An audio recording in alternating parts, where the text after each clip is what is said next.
The board of trustees stood frozen in the grand auditorium as the name appeared on the screen behind them.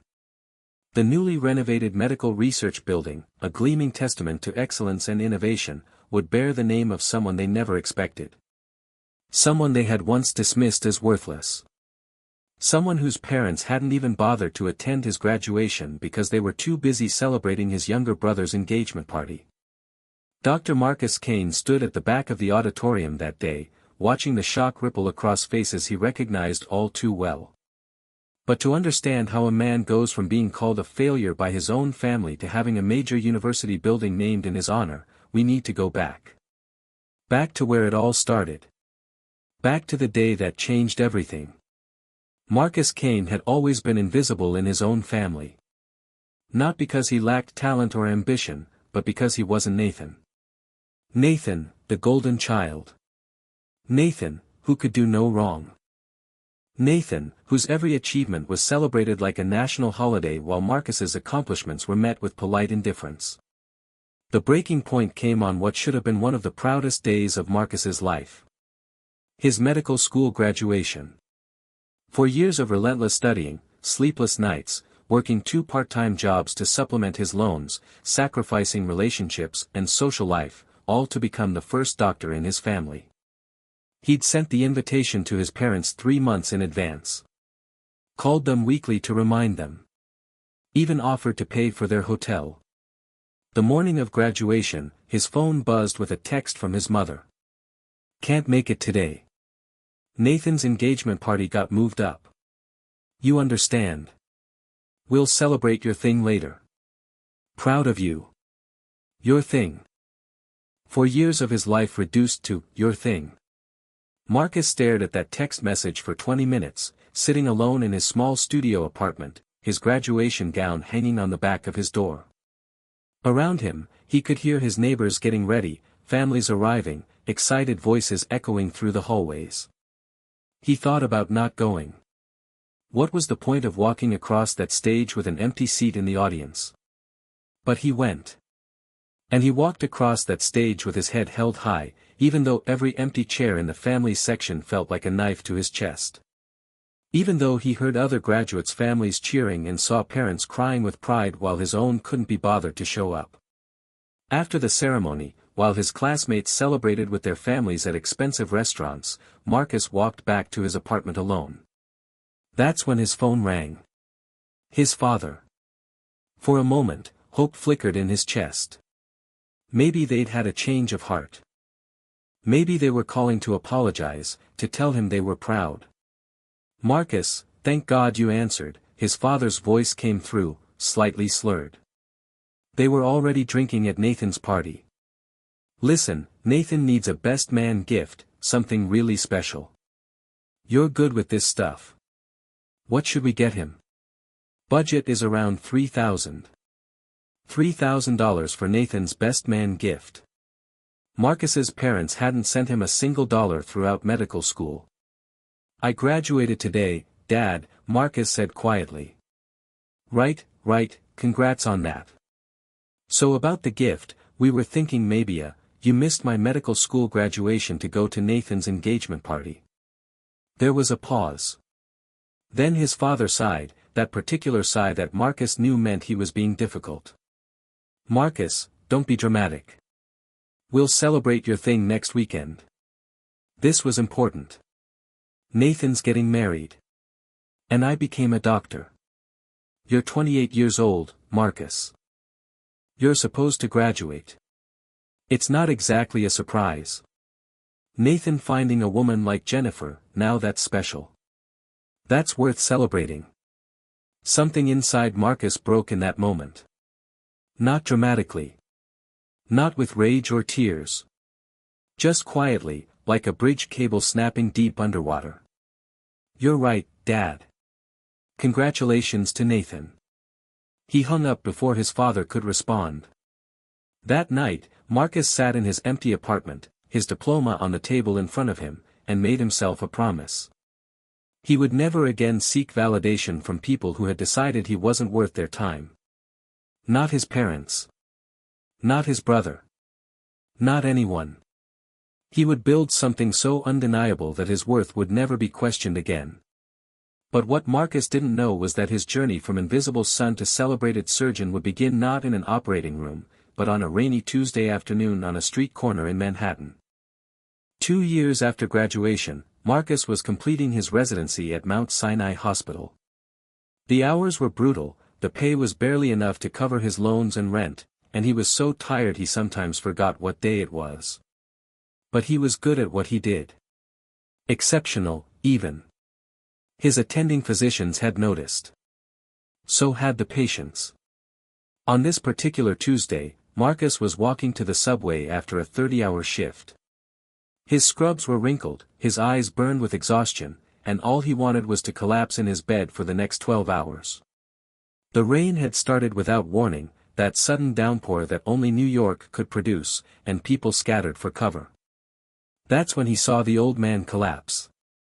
It happened right in front of a luxury building, tourists and businesspeople flowing around the fallen figure like water around a stone. No one stopped. Everyone had somewhere more important to be. Marcus's exhausted brain barely registered his feet moving toward the man. His medical training kicked in automatically. He dropped to his knees on the wet pavement, heedless of the rain soaking through his clothes. The man was elderly, perhaps in his 70s, distinguished even in distress. His suit was custom-tailored, his silver hair perfectly styled despite the rain. But what Marcus noticed most was the cyanotic tint to his lips and the irregular rise and fall of his chest. "Sir, can you hear me?" Marcus checked for a pulse. Thready and irregular. He looked up at the crowd gathering at a safe distance, phones out, recording but not helping. "Someone call 911. Now." Marcus tilted the man's head back, checking his airway. The man's eyes fluttered open briefly, unfocused and afraid. "You're going to be okay," Marcus said firmly, the same voice he used in the emergency room when patients needed an anchor. "I'm a doctor. I've got you." He monitored the man's vitals, kept his airway clear, shielded him from the rain with his own body. People walked past, some pausing to watch, but no one else knelt down to help. Marcus felt a familiar anger rising in his chest. This man could have been anyone's grandfather, anyone's father, and yet he was just an inconvenience to most people's commute. The ambulance arrived 7 minutes later. 7 minutes that Marcus spent on that wet pavement, ensuring this stranger continued breathing. The paramedics took over efficiently, loading the man onto a stretcher. "You probably saved his life," one of the paramedics said to Marcus as they prepared to transport. "He's showing signs of cardiac arrhythmia. A few more minutes and..." Marcus just nodded. He watched the ambulance pull away, lights flashing, then stood and continued toward the subway. His scrubs were soaked, his knees were scraped from the pavement, and he'd probably caught a cold from the rain. He didn't think about it again. It was just what doctors did. What anyone should do. But someone had been watching from the luxury building's entrance. Someone who had seen everything. Someone who made a phone call that would change Marcus Kane's life forever. 3 days later, Marcus was suturing a laceration in the ER when he was paged to the administrative office. Immediately, his stomach dropped. Being called to administration during your residency was never good news. Had he made a mistake? Violated some protocol? His mind raced through recent cases, trying to identify where he'd gone wrong. The administrative assistant looked nervous when he arrived. "Dr. Kane, there's someone here to see you. He's in conference room B." "Who?" "He didn't say. But Dr. Whitmore said to give you as much time as you need." Dr. Whitmore was the chief of surgery. This was getting stranger by the minute. Marcus opened the conference room door to find a man who looked like he'd stepped out of a gangster movie. Expensive suit, slick back hair, cold eyes that assessed Marcus with the efficiency of a predator sizing up prey. 2 other men, clearly security, stood against the wall. "Dr. Kane," the man said, his accent placing him somewhere in southern Italy. "My name is Giovanni Russo. I work for the Vitali family.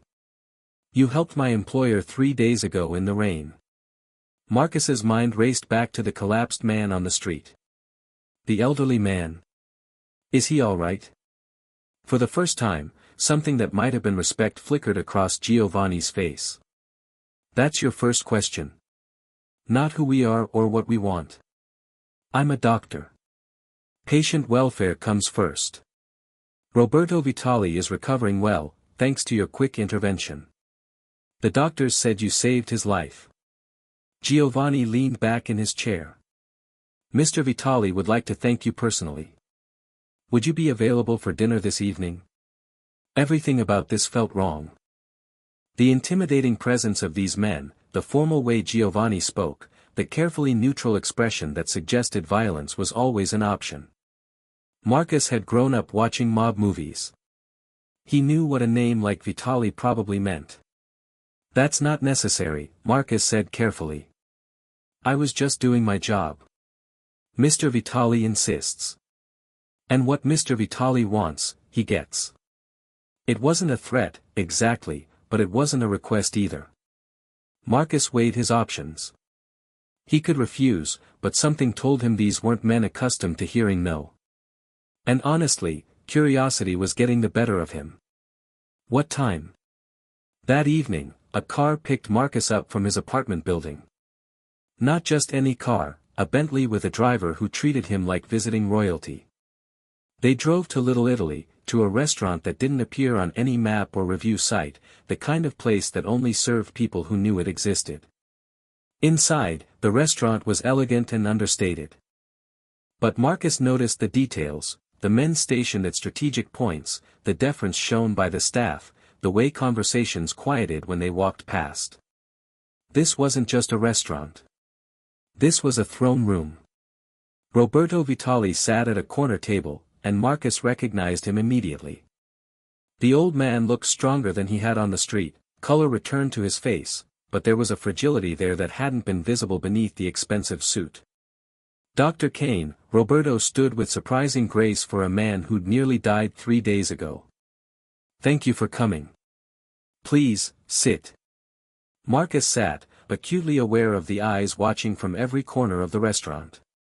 You saved my life, Roberto said simply. In my world, that creates a debt that must be honored. In my world, Marcus replied, it's just called Tuesday. Roberto laughed, a genuine sound that seemed to surprise even him. Giovanni said you had spine. He was right. The old man leaned forward. Tell me about yourself, Dr. Kane. A young doctor, working himself to exhaustion, stopping to help a stranger in the rain while everyone else walked by. That tells me something about your character.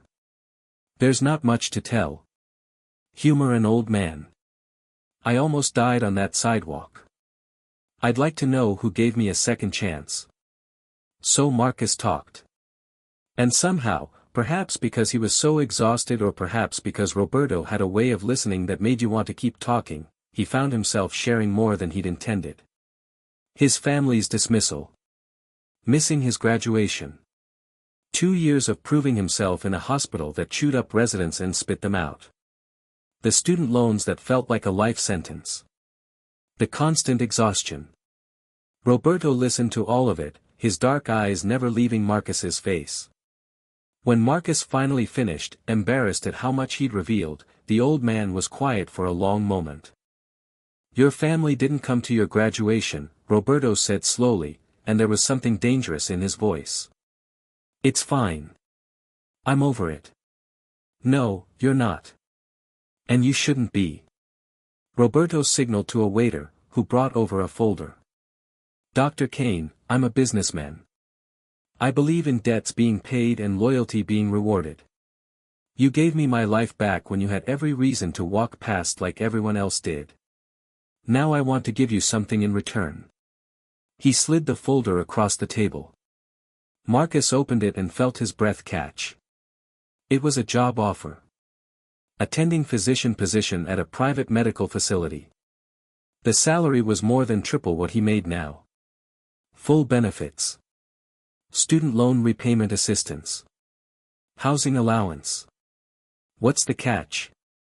Marcus asked, because nothing in life came free, especially not from men like Roberto Vitali.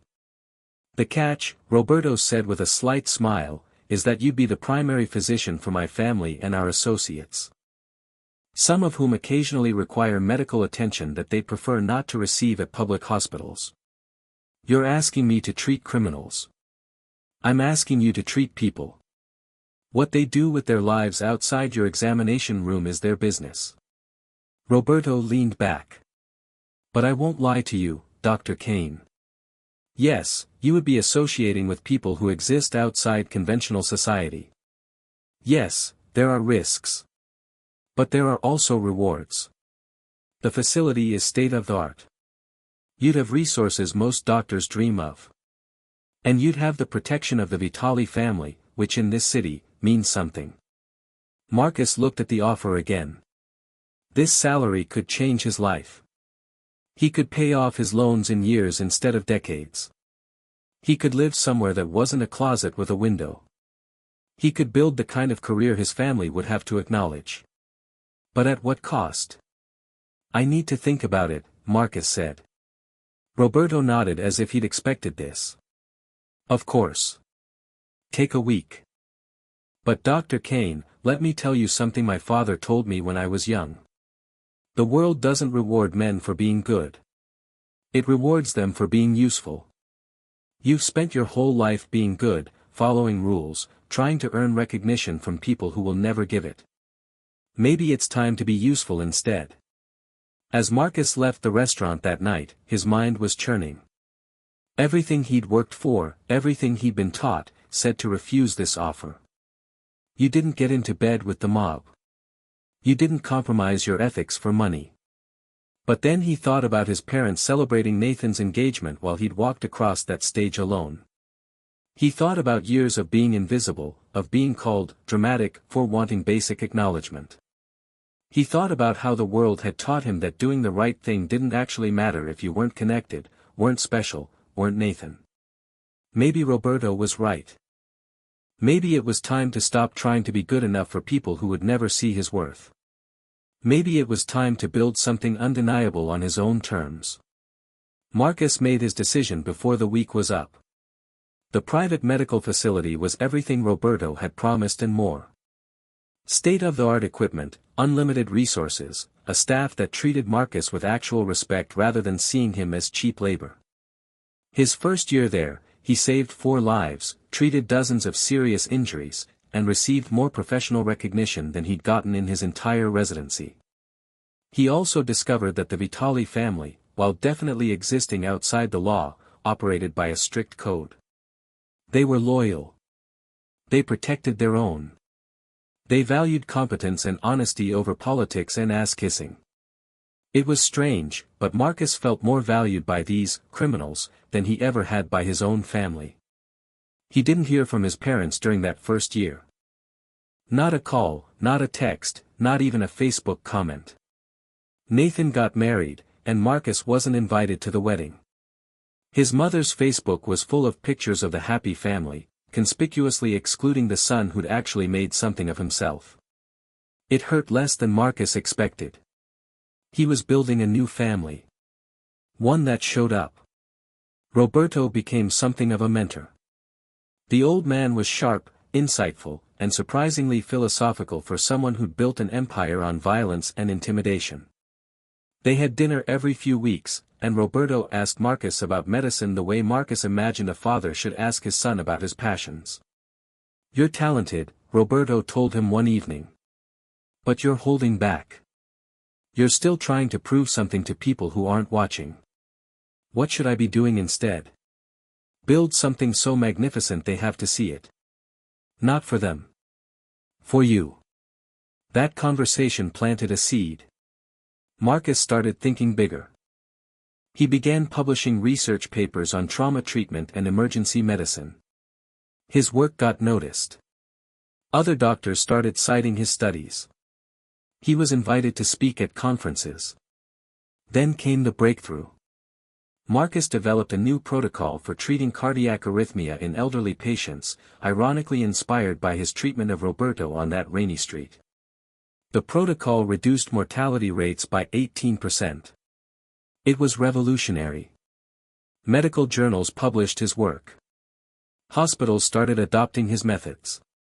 The University of Pennsylvania, his alma mater, reached out.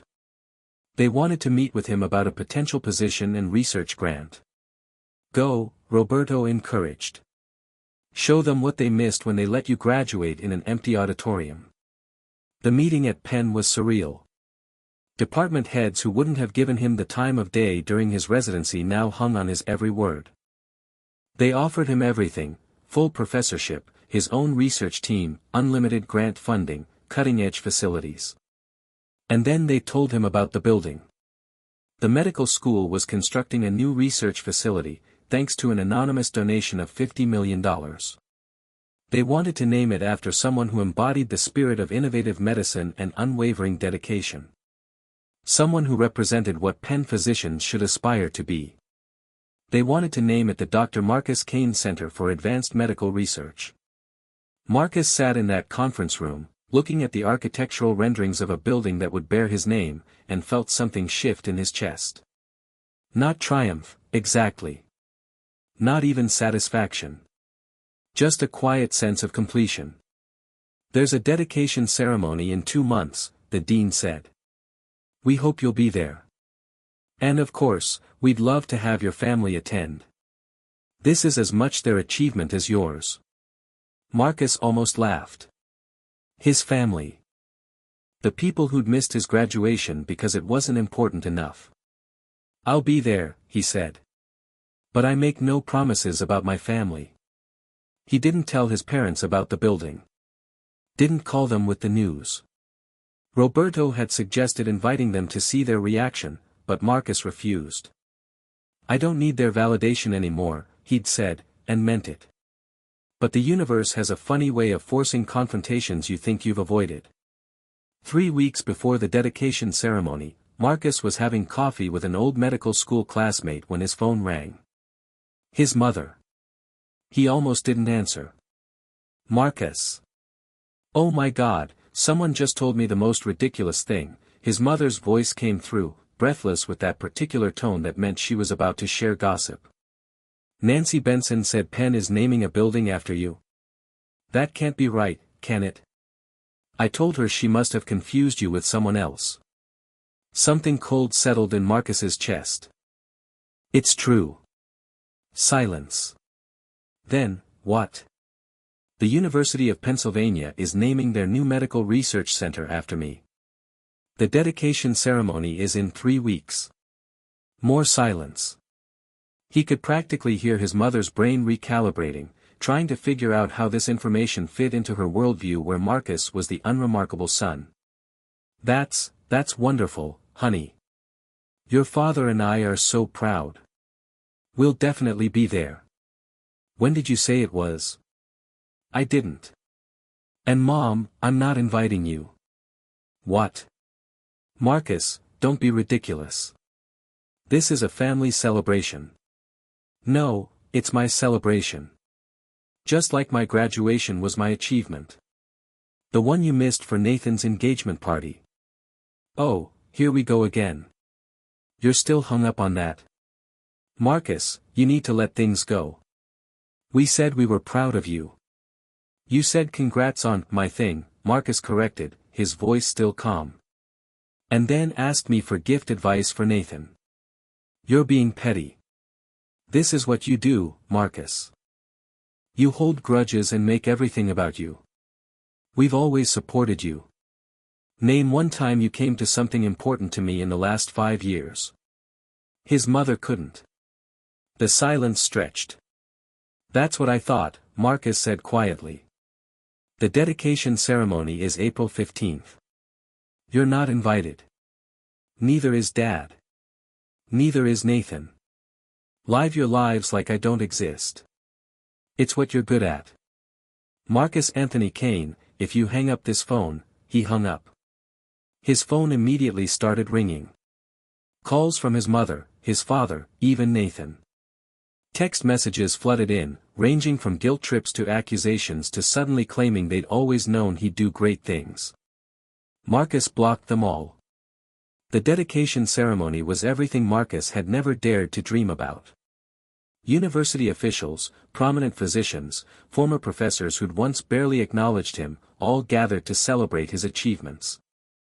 The building was magnificent, modern glass and steel with his name etched across the entrance in letters 3 feet tall. During the ceremony, as the dean listed Marcus's accomplishments and contributions to medical science, Marcus stood at the podium looking out at the crowd. Friends he'd made. Colleagues who respected him. Roberto and Giovanni in the back, the old mob boss looking more proud than Marcus's own father ever had. And in the very last row, trying to be inconspicuous, he saw them. His parents and Nathan. They'd come anyway. Uninvited. Probably hoping to bask in reflected glory, to tell people about their brilliant son the doctor, to rewrite history where they'd always supported him. Marcus felt nothing. Not anger, not satisfaction, not even pity. Just a calm certainty that he'd been right to exclude them. When it was his turn to speak, Marcus stepped to the microphone and looked out at the audience. "I want to thank Penn for this incredible honor," he began. 5 years ago, I graduated from this institution's medical school. I walked across a stage in an auditorium where my family's seats were empty. They had something more important to attend, a party for my brother. He saw his parents shift uncomfortably in their seats. For a long time, I thought that meant I wasn't good enough. That I needed to work harder, achieve more, prove my worth.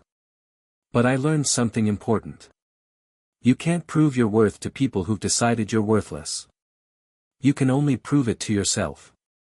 Marcus paused, his eyes finding Roberto in the crowd. The old man nodded. This building doesn't exist because I needed my family's approval. It exists because I learned to value my own work, my own dedication, my own choices.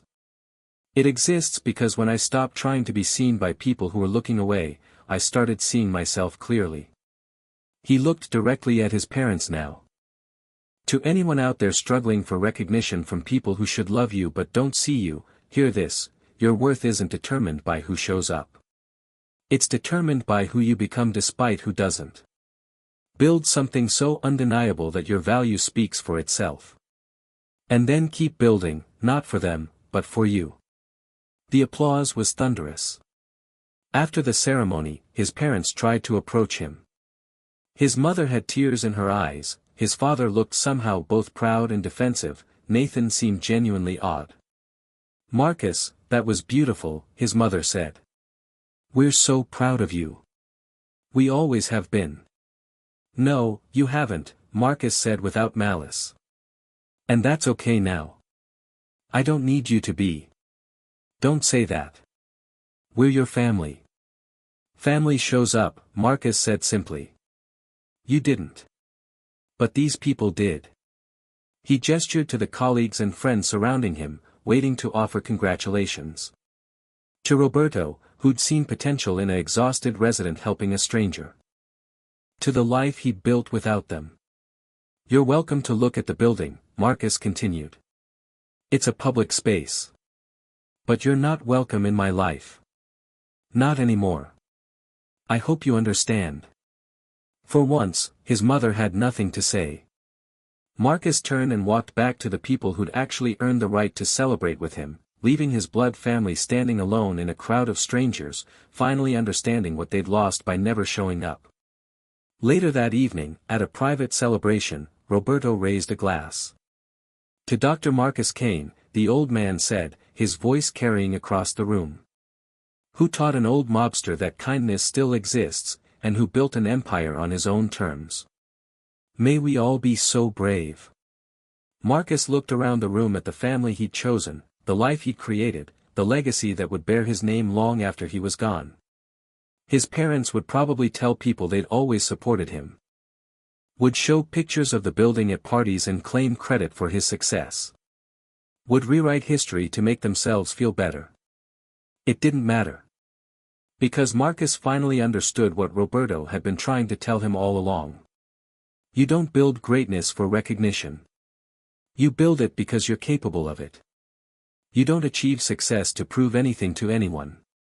You achieve it because you know your own worth, whether anyone else sees it or not. And sometimes, the family that matters most isn't the one you're born into. It's the one that shows up.